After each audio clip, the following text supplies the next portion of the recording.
পারেন? ইংলিশ বলে পারি না রে বা ইংলিশের বস বস?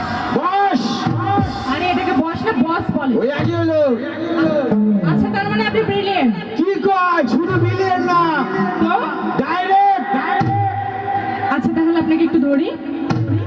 এতগুলো মানুষের সামনে ধরবেন ধরে ধরে এই মিয়া, কেসে কেসে যে মোর চেহারা নাম রাখছে পেয়ারা, ওরে বলে আমি ধরতে যাব। এসে তার নাম আবার বাতাবি লেবু আমি কি বলেছি আমার নাম লেবু? আচ্ছা যাই হোক, আপনাকে ধরবো? আমি না করছি আগে হাতটাই ধরে বনি করো তো কিছুই বোঝে না, আমি আপনাকে ধরতে চাই নাই, মানে ইংলিশ ধরবো। ও ইংলিশ হ্যাঁ। তোরে ধরবে তোরে কি ওর কাছে অনুমতি নেই আমার তো কর কি ও মাই গড, এটা আমি কিভাবে বোঝাবো? আল্লাহ তুমি আমাকে তুলে নাও প্লিজ। পারবে না ওজন বেশি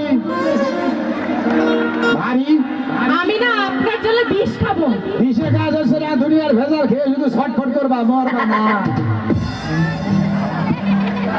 আমি এখন চিন্তায় আছি, প্রোগ্রাম করবো না চলে যাব?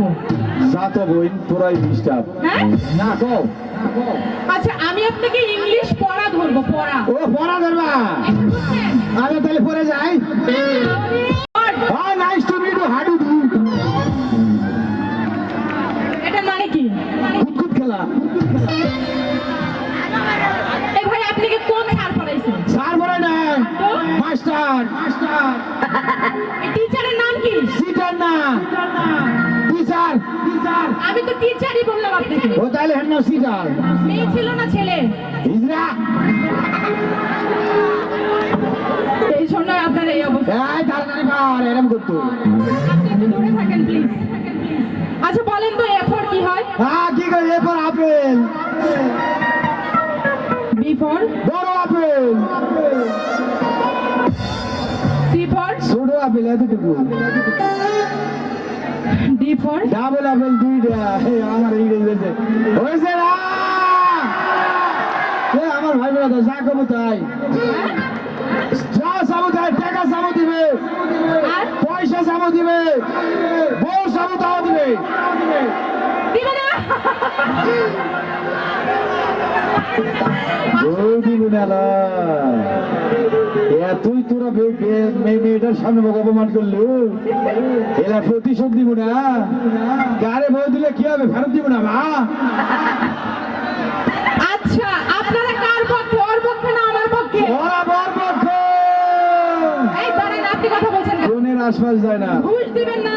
আচ্ছা আপনিও দেন আমিও দিই কোন দিই না ঘুষ লাগবে না। আচ্ছা লন ঘুষ লন আপনারা কার পক্ষে?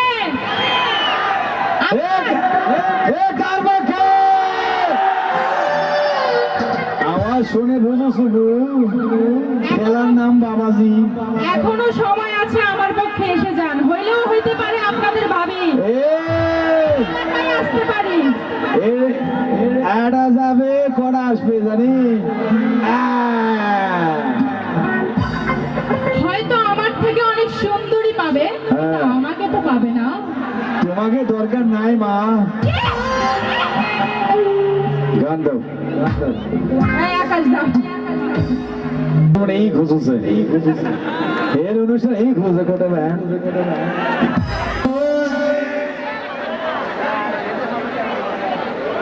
বলেন বলেন সিগোনা লিগে নিয়ে আসার অনেক সব পূরণ হয়েছে তো ইনশাল্লাহ ইনশাল্লাহ পূরণ হয়েছে ভাই আচ্ছা অনুষ্ঠানে এত দর্শক এই যে ভালোবাসার মানুষগুলো দেখে কেমন লাগছে? অনেক ভালো লাগছে। এইটাই হচ্ছে ভালোবাসা। আমরা এই অত্র এলাকারই সন্তান, আপনি এত সুন্দর একটা আসলে অনেক দিন থেকে আমার এই রাইকালিতে অনুষ্ঠান করার স্বপ্ন ছিল। আমি স্বপ্ন দেখতাম রাইকালি এটা ভালোবাসার জায়গা, এখানে একটা অনুষ্ঠান করব, আজ পূরণ হয়ে গেল। সকল ধন্যবাদ জানাচ্ছি এই ভদ্রলোকদের যাদের নাম বললাম আপনাদের। রাসেল ভাইকে ধন্যবাদ। রাসেল ভাই থ্যাংক ইউ সো মাচ অনুষ্ঠানে নিয়ে আসার জন্য অসংখ্য ধন্যবাদ, থ্যাংক ইউ। এবং স্পেশাল থ্যাংকস দিচ্ছি আমার শ্রদ্ধেয় বড় ভাই, আমাদের আক্কেলপুরের আরেক কৃতি সন্তান রফিকুল ইসলাম চপল ভাই, তাকে আপনারা অনেকেই চেনেন। ভদ্রলোক একদম আমাকে এমন ভাবে ধরছে যে অনুষ্ঠানটা করে দে ভাই, কিছুই চাওনি তোর কাছে। রফিকুল ইসলাম চপল ভাই অবশ্য ওনার জন্য দোয়া করে। আর ওনারই বড় ভাই মিজানুর রহমান কাজল ভাই আমার নাটকগুলোতে অভিনয় করে। আমি এখানে একটা কথা বলতে চাই, আমি আপনাদের এলাকার সন্তান, আমি যা যা করি আমার এলাকাতে করছি, কালচার তুলে ধরছি। ইউটিউবে আমি নাটকগুলো ছাড়ছি, আপনারা ইউটিউবে গিয়া চিকন আলীর নাটক টাইট লিখলেই চলে আসবে। নাটকের নাম টাইট। কেন নাটকের নাম টাইট, কি কারণে, এইটা আপনাদের জানতে হবে নাটকটা দেখে। ওয়াইফাই টিভি যাদের আছে সেখানে লিখবেন চিকন আলীর নাটক টাইট, বাংলা নাটক টাইট। আচ্ছা, 1 টাকা দিল কে, কি বুঝে দিল ভাই? খুশি আছে 100। হ্যাঁ, তো লিখবেন চিকন আলীর নাটক টাইট, বাংলা নাটক টাইট, চলে আসবে। আবার টাইট নাটকে কিভাবে বাঁশটা নিয়ে আমার নায়িকাকে ধাওয়া করেছি এটা দেখবেন। নায়িকা অবশ্য আমার সাথেই এসেছে, দেখে নেওয়ার চেষ্টা করবেন। নাটক টাইট।